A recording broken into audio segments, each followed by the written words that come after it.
Hi everyone. Today, let's learn some English through the limitless wisdom of the Buddhism.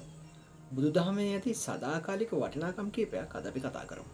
චිත්තං දන්තං සුඛාවහං. A disciplined mind brings happiness. දමනය කළ සිත සැපත ගෙන දෙයි. අත්තායත්තනෝ නාතෝ. You are your master. තමාට පිහිට තමාමය. වර්තමානයත යාපෙන්ති.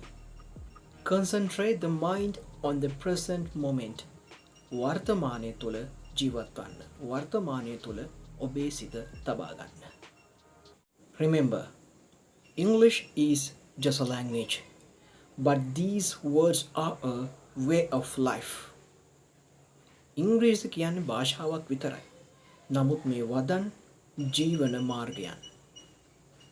තෙරුවන් සරණයි.